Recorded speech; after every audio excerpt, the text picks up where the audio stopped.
able to pick up a nice solid gain. The disadvantage of blitzing often alters the normal spacing and run fits and leaves creases like they were able to exploit right there. McKenna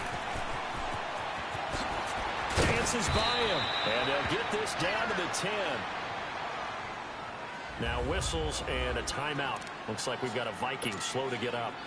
And this is certainly not what you want to see in the final week of the year. We'll be back. They'll try and run for it on 1st and goal. And he will score. Touchdown, Vikings.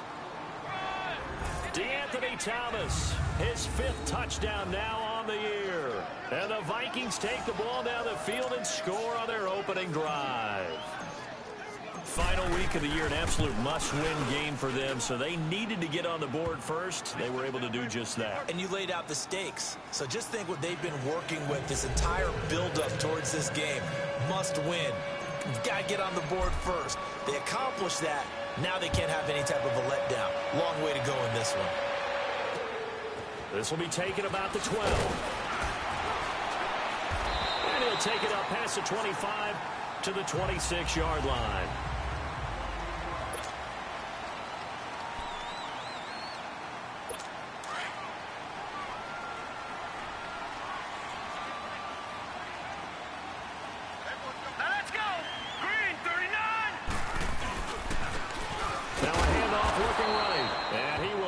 Yardage and be backed up to the 24.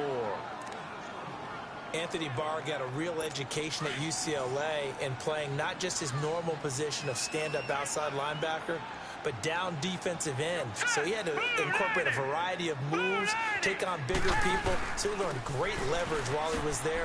That really helps him when he's trying to stop people running the ball. Born in South Bend, Indiana. Thought about going back to go to Notre Dame, but you're right. Great career at UCLA and now a great career in the NFL. Okay, let's just make this one simple. We know that the running game is not their thing, but they can't just throw it on every single down without expecting some real heat from the pass rush. Now on 3rd and long, they'll look to throw. In trouble here, and down he goes. Back at the 8-yard line. Daniil Hunter in there to get him, and that's sack number 8 for him on the year. Brandon, what I remember most about playing with guys who knew how to rush the passer, they would just tell you, just cover people for me, just long enough for me to get there. And that's exactly what happened on that play.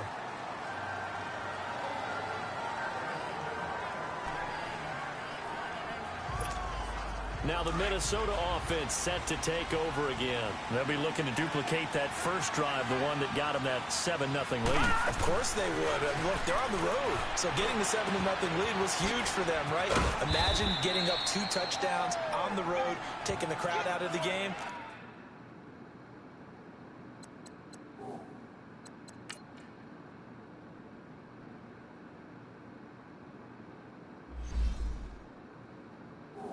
Be ideal.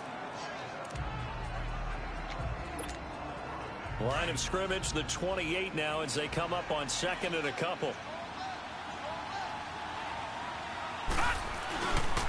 Now the Georgia Southern man, it's Matt Breida.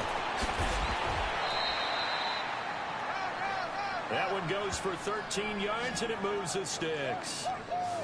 Absolutely love the run right there. This guy's known for his quickness, but also for his speed. He's able to get to the 2nd level almost before you blink if you give him any type of blocking. Always talk about slot receivers, and they're usually known as quicker than fast. In this case, we've got a guy who's quick and fast, and he used it to great advantage. And they'll get this well past midfield before being stopped just before the 35. 23 yards on the tuck and run. I think the last 2 plays really illustrate how difficult it is to game plan against this guy because you know he can throw the football. But how about his use of legs as well? What we call those broken plays, you can't account for them. Yeah, those plays, those 2 that you just mentioned, a microcosm really of how he can hurt you. And he'll be brought down at the 27-yard line. Give him 9 there on the first down completion. And that's why you do all the drills that you do from the quarterback position, because you're not going to just throw to your strength. The right-handed quarterback naturally will want to move to the right side to throw the football. But sometimes you've got to go left, and that's exactly what happened on that play. Forced to his left, still able to accurately throw it downfield for a completion. And on third down, a nickel formation here defensively.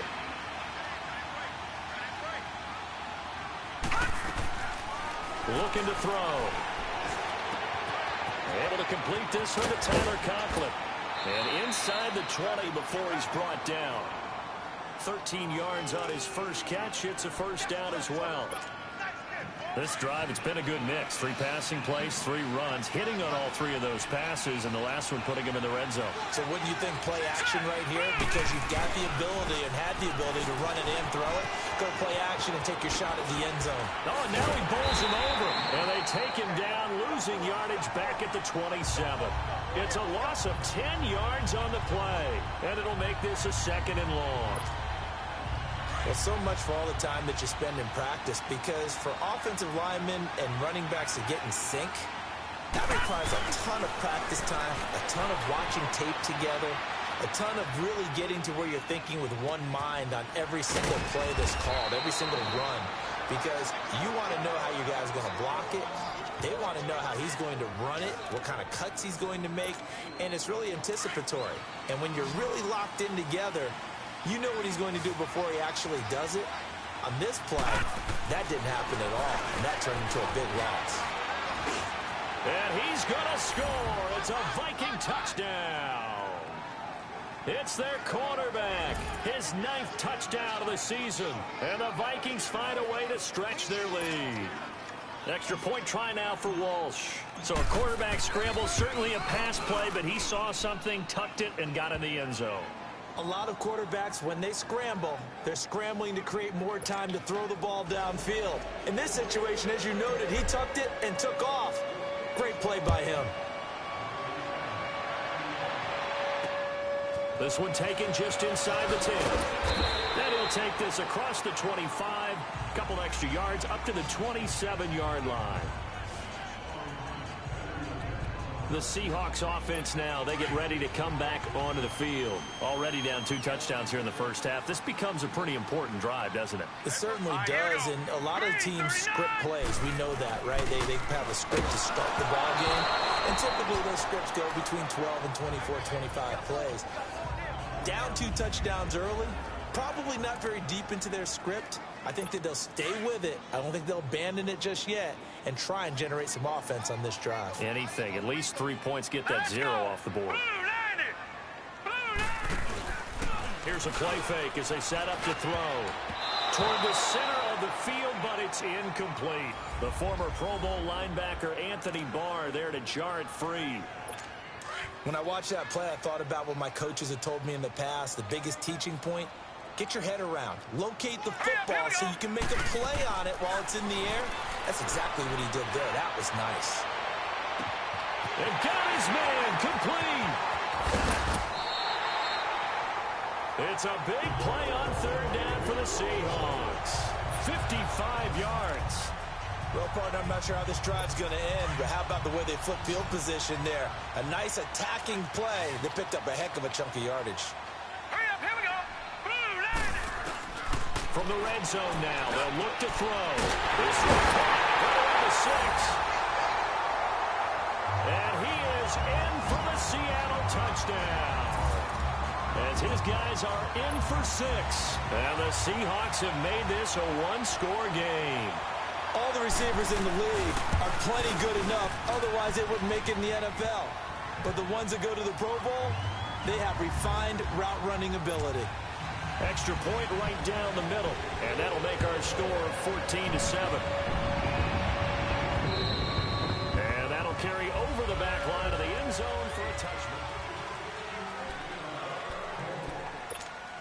And the Vikings now heading on to the field. And right now they're saying, hey, let's keep this going. 2 drives, 2 touchdowns. Yeah, can't ask for a better start than that, can you? I mean, this is the way you practice it. This is the way you rehearse it. But right now, the play calling, they're locked in really well. And he'll wind up with about 6 up past the 30 to the 31. All right, Brandon, I know we're in the early going here, but those kind of runs, they're going to open up a world of opportunities for this offense going forward. Here's Breida.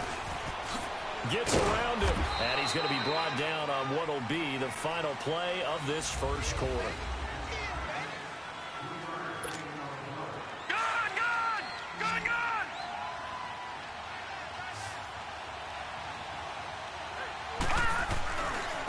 Now it's Breida. Losing 2 yards that time, and now it's 4th down. This offense converted once on 4th down earlier.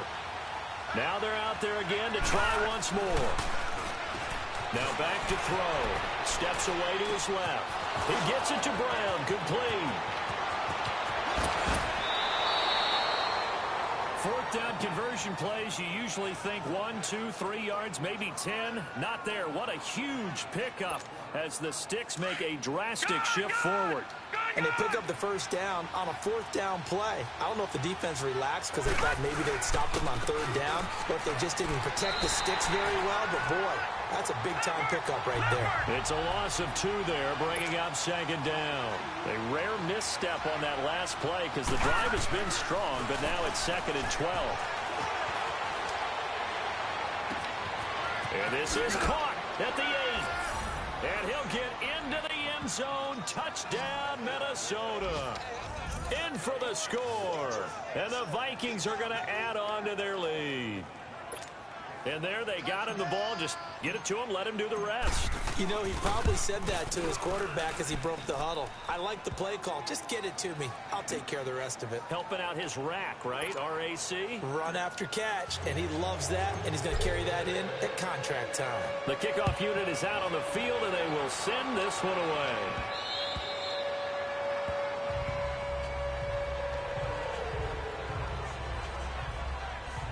The Seahawks offense now, they get set to go back to work as we grind toward the end of the season here, and they haven't had the season that they had hoped. So let me ask you to play GM. Where might they look to make some changes? I think when you look into the upcoming draft, think hard about them drafting multiple offensive linemen. They've got to get stouter up front.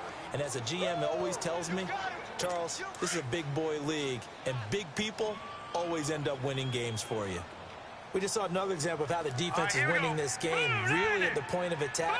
The offensive line's just getting pushed around. I think now as a play caller, you got to give them a little bit of help. Maybe keep your tight ends a little bit more. Maybe the running backs help you a little bit with the pass blocking. But you've got to help them get some confidence because you can't abandon the play calling right now. A good pickup there at 22. Those are the kinds of plays right there that show you why he's the #3 man in the NFL in terms of receiving yards. Also tells you there's a full combination of what he's got going in his game. You name it, from route running to catching the football. That's why he's able to produce those types of numbers. And he'll take it down shy of the 45 at the 46. A good pickup there. 8 yards on the 1st down completion. Seeing that play and understanding just how tough it is to cover tight ends, especially the ones running around the NFL nowadays, makes me glad I didn't make it in that league. I would have had a really difficult time. But now you get to sit up here with me. Yeah, and that's fun, isn't it? And what a really nice game right there on 1st down for them. Brings up a nice 2nd down for them. It'll go as a gain of 6 that time, and it moves the chains as well. I'm okay with the call there. In fact, I actually like it. I know they're down a couple of scores, but the running game worked in that situation. I would continue to go in that direction. Back to throw now on 1st down. Throwing the out route incomplete. It's Baldwin. And he will score. Touchdown, Seattle. Doug Baldwin, his 11th touchdown of the year. And the Seahawks able to make this a close game again.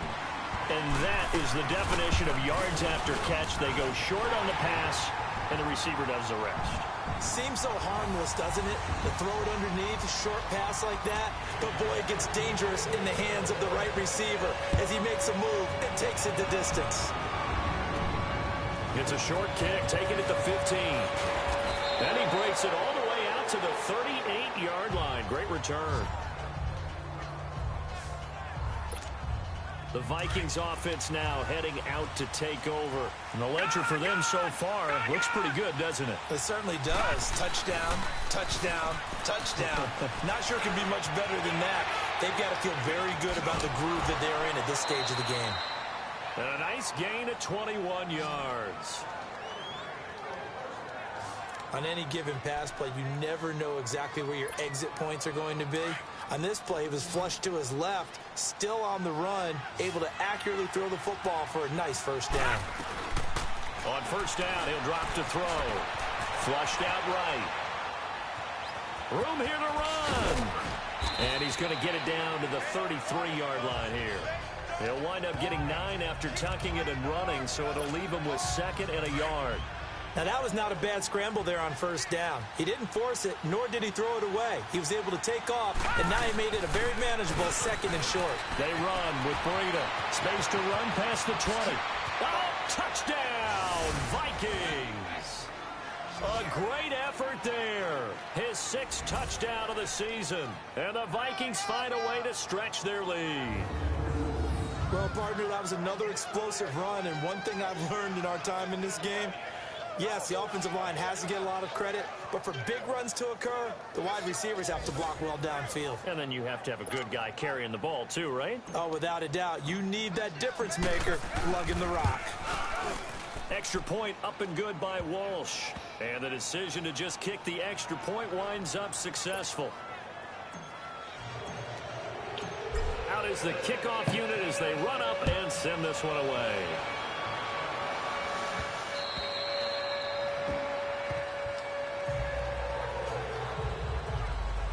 Seattle now ready to march out of the field. And, Charles, the way touchdowns have come so fast and furious for both sides in this thing, it's starting to feel a little bit more like maybe a tennis match in a football game. Yeah, I like your description there. Maybe we're sitting in a nice royal box watching this type of a game. But let's face it, right now, the way it's going back and forth, it's going to come down to who can get a stop. Successful start to the drive, 17 yards, and moves the sticks. When you're struggling on offense, you're looking for anything possible to get you going. Sometimes you do it like basketball teams that don't normally press. You put a press on, bring people to life, make them move a little bit quicker. Maybe that'll help them as they head towards the half. Rush coming, and he's taken down. Levante David in there to drop him, and he continues to wreak havoc in offensive backfield. Sack number 16 on the year. So this has been a lot like a tennis match, hasn't it? Back and forth. Both these offenses having their way so far. So maybe the question isn't who's going to score the most points in this game. Maybe it's who's going to get some stops. Yeah, absolutely. And that sack, finally a first step in the right direction for a stop. He's exceeded his receiving yards from a week ago, and we're still in the first half. It's a first down. I don't care how many times you tell the story, it never loses its luster for me. Doug Baldwin, undrafted out of Stanford, and plays like a #1 receiver should in the NFL. I don't care how you cover him. I don't care that his size isn't great. He's the one that typically comes up with the football. Absolutely. His roots go all the way back to Gulf Breeze, Florida, where he's from, right on the water near Pensacola, and then, of course, to Stanford, and, boy, he's been good. That was a nice pickup, some chunk yardage there. Some of those big yards downfield with a little bit of rack thrown in there, a little run after catch. And it came on a crossing route. I could just hear one of my friends who won 4 Super Bowls as a quarterback always said the same thing. What route does a defense hate? Crossing route. Hate it, hate it, hate it because it's hard. Blitz coming, and down he goes. Anthony Barr in there to get him for sack number 9 now on the year. Well, that was point counterpoint, wasn't it? They decided to throw for it on 1st and goal. Instead, the defense counters with pressure, and the defense wins, getting a big sack. He'll get it up the middle. And he will maneuver his way down to about the 7. Only a yard there, and that'll bring us to 3rd and goal. I have to laugh a little bit because he actually handed it off. I thought with the 2 touchdown passes he's thrown in this one already, he'd go ahead and fling and try and get a 3rd one. Yeah, now from this spot on 3rd down, I think he's probably throwing here. Yeah, I don't think there's any question about it. They won't even send in a running play here, I don't believe. I think they go ahead and try and throw it for a touchdown. And this is going to be incomplete. They don't get the hook up there, but you really have to marvel at how precise he's been throwing the football these last couple weeks. Oh, that's the perfect word for it, precise, because if you're at 70% or better 2 weeks in a row, you have a job as long as you want one in this league, won't you? I mean, let's face it, it's not just West Coast offense either. He's putting the ball downfield as well. That drive took him inside the 10. Good job defensively to hold him to 3. Yeah, I like how you did that. Give a little tip of the cap to the stop troops there because they didn't give up a touchdown in that situation, right? Made them kick the field goal. And, yeah, points went against them, but that feels a whole lot better running off the field. And now out comes Minnesota. And for them, a touchdown their last go-around. Obviously, they'll be hoping to do that again. And when you start plotting for this drive, when you start thinking to yourself, okay, what are we going to do? You don't go away from what you did before because that worked, but you have to be prepared for wrinkles and counters because you know they'll make some adjustments. The drive starting play, a good one. Give him 19. Partner, as a quarterback, sometimes you just got to know when the clock has gone off in your head, it's time to go. Tuck it and get all you can. This is Breida.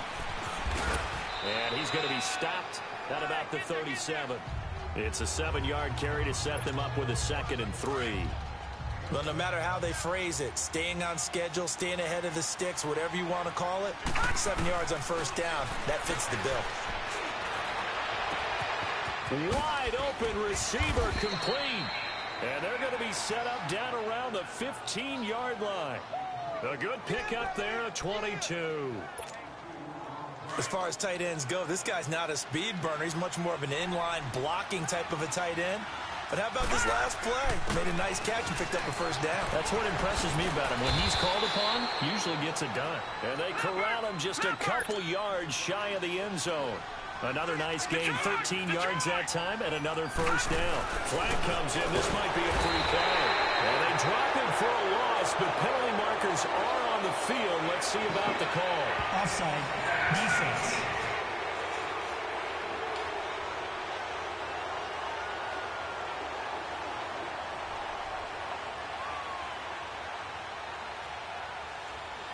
And that one was relatively easy to see. I noticed that from up here.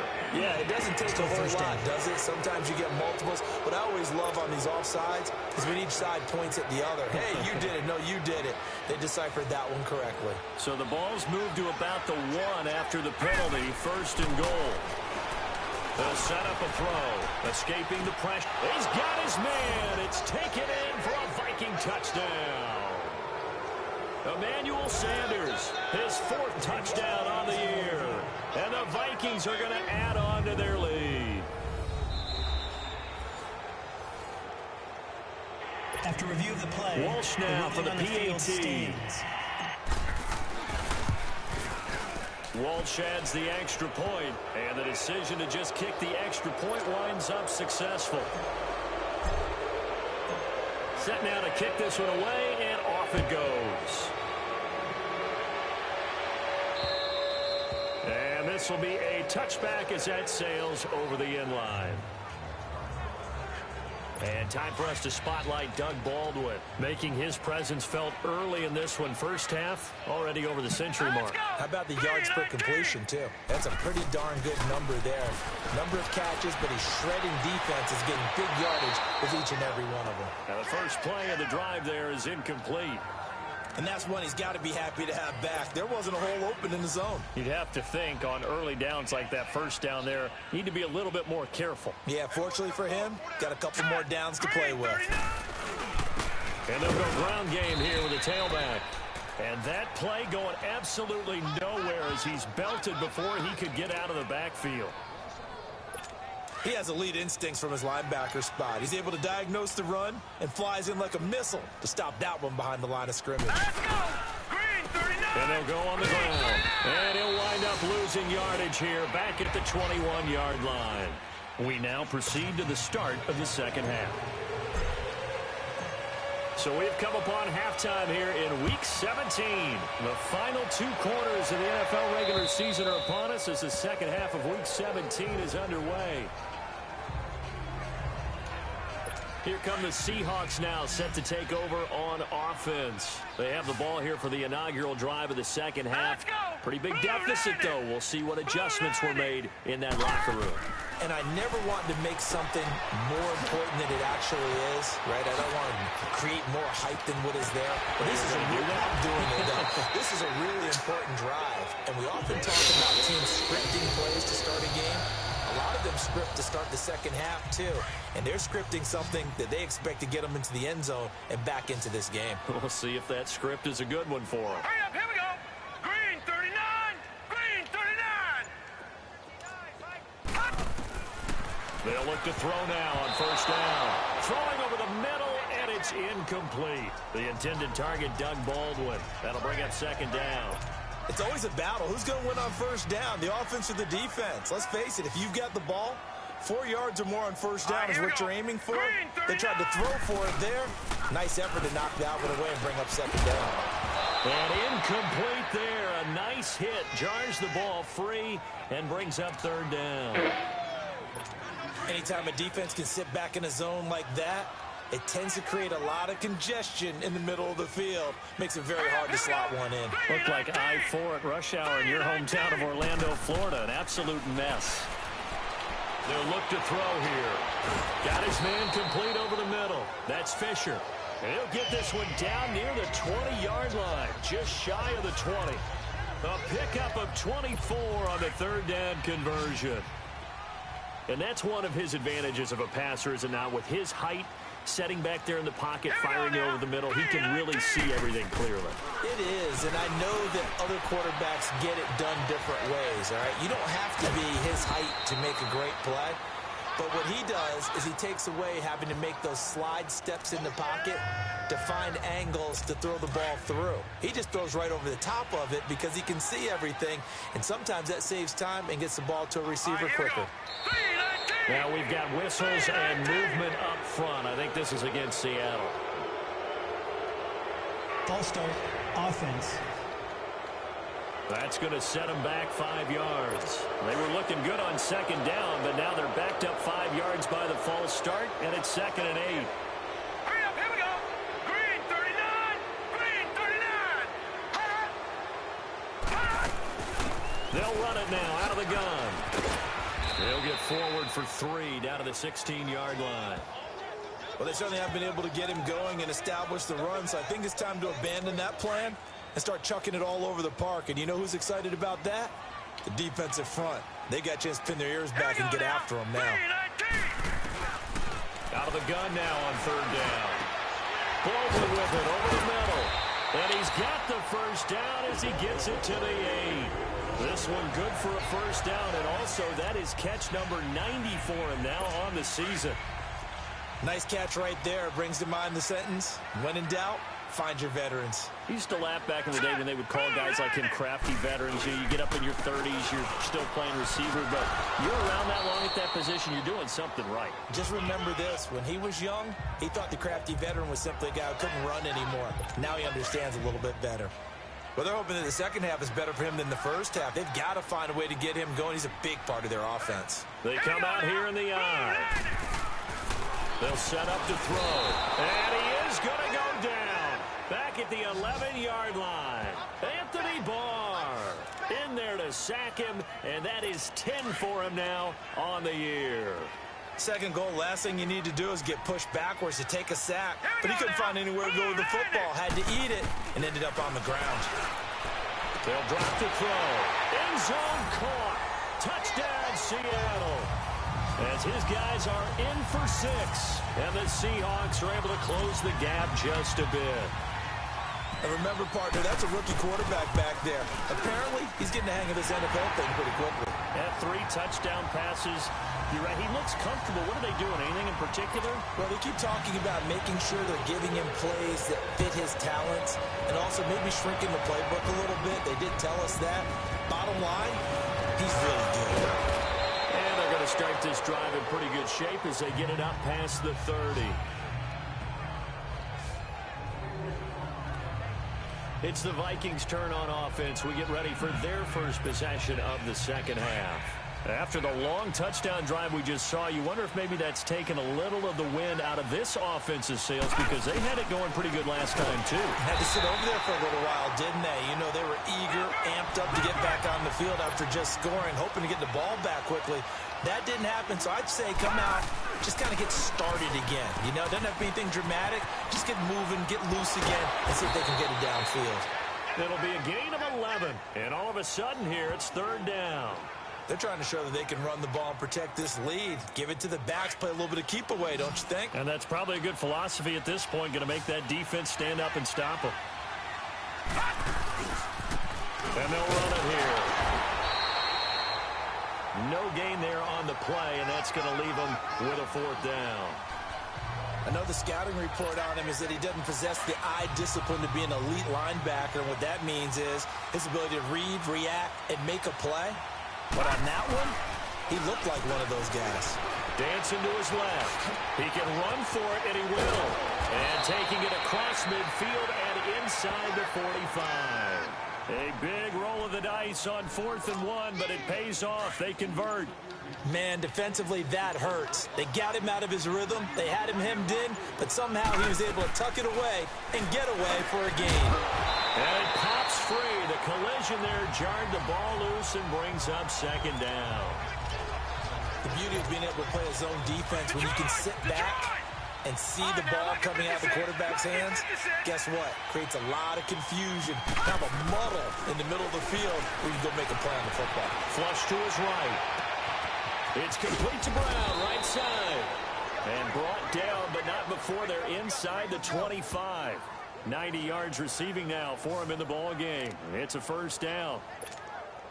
As a general rule, offensive linemen like to know where their quarterback's going to be when he's setting up to throw the football. But sometimes they just have to get on the run, get on the move. He was able to do that on that play and picks up a 1st down with a nice throw. And he'll get him inside the 15 down to the 14-yard line. That one good for 10 yards. And that'll make it 2nd and a foot or so. A lot to praise on this drive, obviously. I know you're seeing what I'm seeing. Those guys up front, they're getting it done. Doesn't matter what play is called. They are handling their business at the line of scrimmage and dominating right now on this drive. 7 yards on the pickup there, and now they've got it 1st and goal. Looks to me like maybe there's a little attrition setting in with this drive. Because when you see that type of a run, I get the feeling the defense gets a little bit tired. And that's the last thing they need, especially when they look up at the scoreboard. They'll give it to him up the middle. They give him 5 that time as they draw a bit closer here for a 2nd and goal. 3rd quarter and you've got the lead. You're not ready to go into that 4-minute offense to close the game out, but a running game can really benefit your team right now. Now he'll be wrapped up around the waist and pushed down. Nazir Jones breaking through to get him for a loss of 7. When you're this close to the goal line, you've got to expect pressure from the defense, so the ball's got to come out fast. Got to get out of his hands quicker.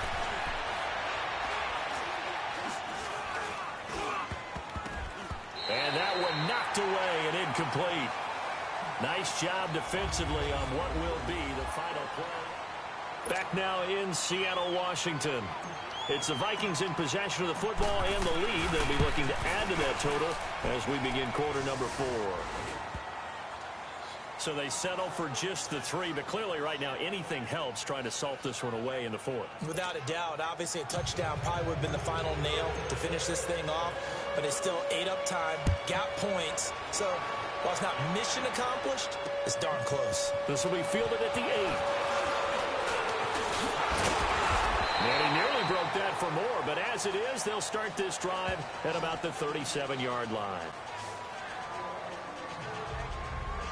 And out now come the Seahawks. They had to go a long way on their last drive to score the touchdown. This time they get at least a little bit more of a cushion with field position. I have to think that with this field position, after what they did on the last drive, they might want to take a shot right now and try and cut down the length of the drive. He's got his man. It's Brandon Coleman. And he gets this one to midfield before he's brought down. Solid way to start the drive. 13 yards, picking up the first.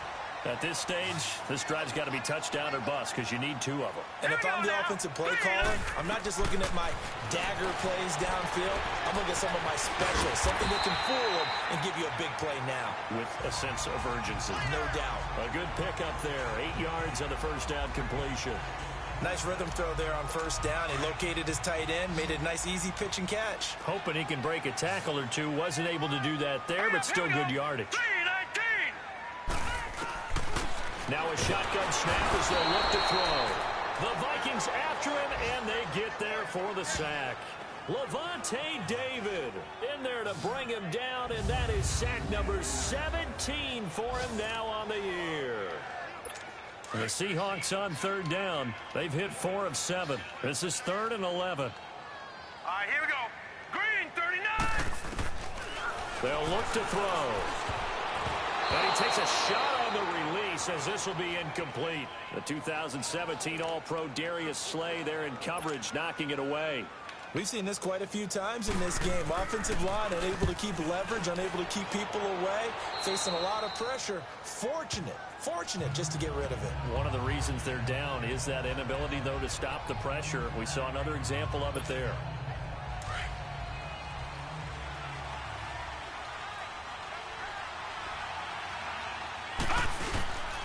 They'll start on the ground with Breida. And he'll push his way forward to about the 32.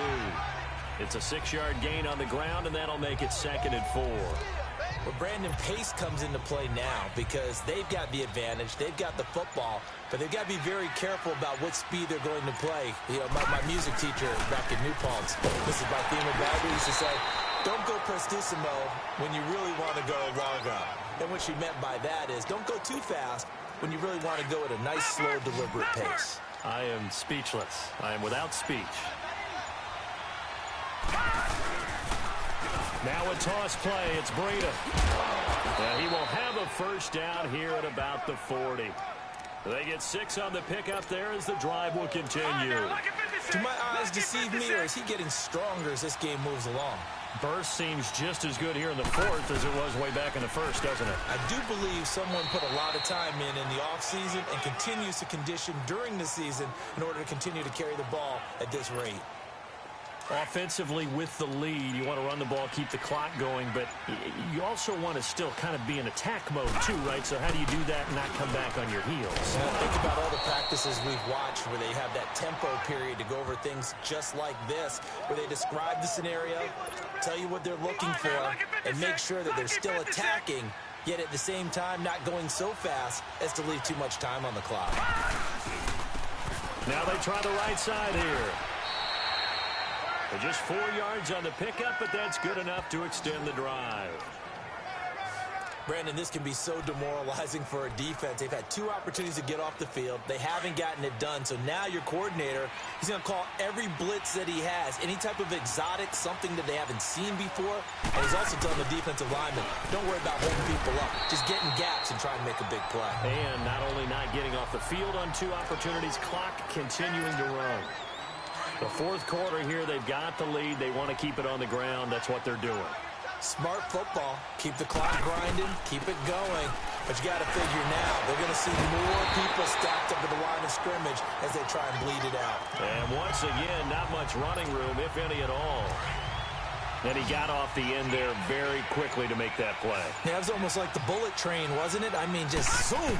Quick, and what a terrific play, holding them to no gain. Eluding the pressure right. And he finds a man with a crossing route.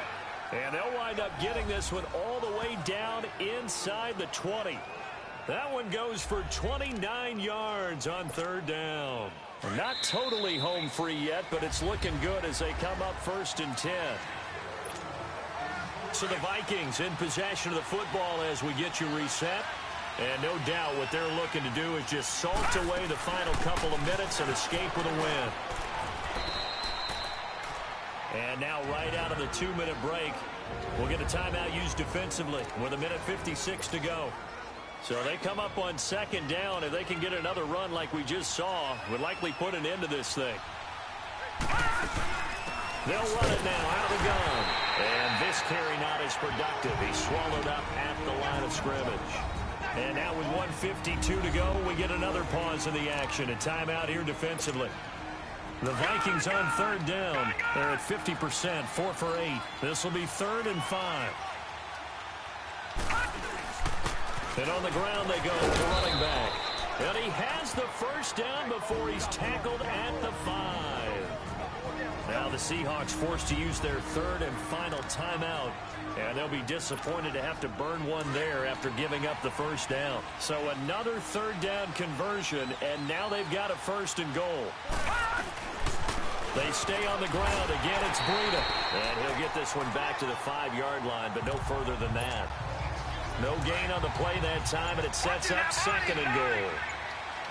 This is where coaches have to have spent a lot of time going over situations with their players because... And he'll get in. Touchdown, Minnesota. A great play there with his 2nd touchdown of the game, number 7 on the year. And the Vikings find a way to stretch their lead. Is it okay if I break one of our rules, partner, which is to never call a game over until it's over? Because this certainly feels like it's over after that drive. Yeah, that was spirit-crushing, wasn't it? And now you just kind of felt the air go out of the balloon. Yeah, they were fighting so hard to stay in there, and they knew they had to stop them on that drive. But when they were unable to, I think you're exactly right. You could see them sag on their sideline, and I think this one might just be over. The Seattle now ready to march out of the field. They're down big here late. I don't know. You just one last drive here for pride? Some people like to do that. I remember playing for a guy once. We were down huge, and someone said, "Coach, what do you want to call?" He just waved a hand like, who cares? Let's get out of here and do something some other time. But some teams like to do something at the end to feel a little bit better as they continue to move forward. Yeah, probably just want to put this one behind them. 319! Back to throw now on 2nd and 10. Throwing the out route incomplete. It's Fisher. And he'll get it out near the 40 to the 39. They'll wind up getting 10 back as that sets them up for 3rd down. Back to throw. He finds Coleman. And he's able to get this one out closer to midfield across the 45. It's an 8-yard pickup and leads to a new set of downs. Clock management definitely critical here if they want to get back in this game. Absolutely agreed. They have to up the tempo in this case, down a couple of scores. Want to make sure they have a chance to win this ball game. Throwing the out route incomplete. It's Fisher. And they'll get this to the 30-yard line before crossing over out of bounds. That one goes for 24 yards. And he's certainly been a huge factor in this when he's got the 2 touchdowns to his credit. Now they look to him again. He picks up the first. Yeah, I can hear everyone saying, well, why don't you cover him, double him, triple him, do what you have to do. But sometimes they get locked into such a groove and such a connection, it doesn't matter how many guys are in his area. He certainly looks to be in that groove right now. 17 more yards on that one as they keep the drive rolling. And he'll indeed get him to the line and spike it here to stop the clock. And that one is incomplete, and it stops the clock at 12 seconds left in the half.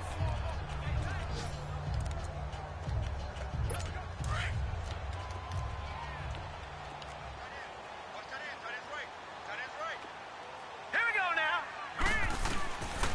Now he'll look to throw here on 2nd and 10. And it's intercepted at the goal line. Darius Slay with a pick. And he will bring it out past the 20-yard line. That's an experienced DB picking off a rookie, and you know sometimes those experienced DBs, they love going against the young pups, don't they? And I go back to the offseason, had a quick conversation with him about, hey, when you play younger quarterbacks, what's it like for you? And he says it's like being a boxer. I give him a lot of different angles, a lot of different looks, and a lot of times I just bait the young guy. And there he baited him right into the interception. Well, Charles, it's one thing to win. It's another thing to win and put up the amount of points that they did. Boy, were they clicking on offense. They can't help but feel great about themselves, can they? I mean, what a game to put up that number of points, continually feel like they're moving the ball and things are working and clicking. They think that they can bottle this and carry it with them. And as an offensive coordinator, you just don't think you can do anything wrong. Whatever you call, run, pass, it's all going to work. That's called being in the zone. So for the Vikings, it's an 11th win of the year as they'll finish the